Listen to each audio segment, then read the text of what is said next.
بسم اللہ الرحمن الرحیم عن ابی ہریرہ رضی اللہ تعالی عنہ ان رسول اللہ صلی اللہ علیہ وسلم قال من كان يؤمن بالله واليوم الآخر فلا يؤذي جاره ومن كان يؤمن بالله واليوم الآخر فليكرم ضيفه ومن كان يؤمن بالله واليوم الآخر فليقل خيرا أو ليسكت متفق علیہ۔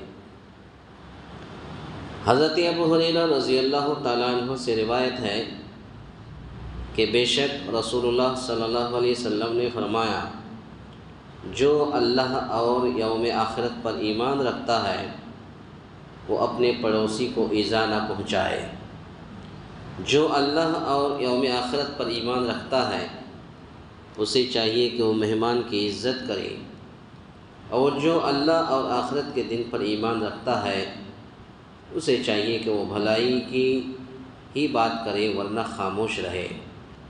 اس حدیث کو امام بخاری، امام مسلم رحمۃ اللہ علیہ نے اپنی اپنی حدیث کے اندر نقل کیا ہے۔ اس حدیث سے پتہ یہ چلتا ہے کہ اس حدیث کے اندر ایمان کے ثمرات کا بیان ہے، جس میں مذکورہ خوبیاں نہیں ہیں اسے سمجھ لینا چاہیے کہ وہ ایمان کی برکات سے محروم ہے۔ اس کا ایمان بے ثمر درخت کی طرح یا اس پھول کی طرح ہے جو خوشبو سے محروم ہے، یا ایک ایسا سانچہ ہے جس میں روح نہیں ہے۔ ظاہر سی بات ہے کہ اگر ایک شخص ہے اور حقیقت میں اگر ان کا مکمل ایمان ہے، اللہ کا ڈر اور خوف ہے، اور اللہ پر اور یوم آخرت پر ایمان رکھتا ہے، تو کبھی بھی اپنے پڑوسی کو تکلیف نہیں پہنچائے گا۔ جس کے دل میں اللہ کا ڈر اور خوف نہیں ہوگا، اللہ اور یوم آخرت پر ایمان نہیں رکھتا ہوگا، وہی اپنے پڑوسی کو ایذا، طرح طرح کی ایذائیں، طرح طرح کی تکلیفیں، طرح طرح کی پریشانیاں پہنچائیں گے۔ اسی طرح سے جو اللہ پر اور یوم آخرت پر ایمان رکھتا ہے وہ مہمان کی عزت بھی کرے گا۔ آج حالات یہ ہیں کہ اگر کوئی مسافر آ جاتا ہے یا کوئی انسان اگر کسی کے گھر میں کھانا مانگ لیتا ہے تو اس کو دھتکار کر اس کو باہر کر دیا جاتا ہے، اس کو کھانا نہیں دیا جاتا۔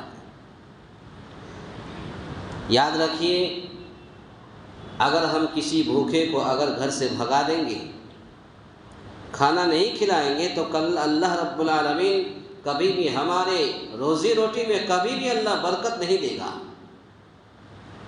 اس لیے مہمان کی عزت کرے، چاہے وہ گھر کے مہمان ہو، چاہے وہ پڑوسی مہمان ہو، چاہے اور کوئی مسافر ہو، اگر کھانا مانگ لیا تو کھانا دینا چاہیے۔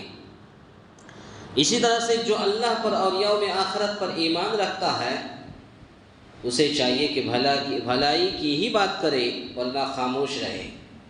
ایک انسان اچھی بات کرے، ہمیشہ قرآن حدیث کی باتیں کرے، ایک انسان کو کیسے چلنا ہے، کیسے اٹھنا ہے، کیسے بیٹھنا ہے، کیسے سونا ہے، کیسے جاگنا ہے، کیسے کھانا کھانا ہے، کیا طریقہ ہے، اللہ کے رسول کیسے کھاتے تھے، کیسے پیتے تھے، کیسے سوتے تھے، کیسے بیٹھتے تھے، تو گویا کہ انسان اچھی بات کرے، بھلائی کی بات کرے، اور اگر بھلائی کی بات یاد نہیں آتی ہے تو وہ انسان خاموش رہے۔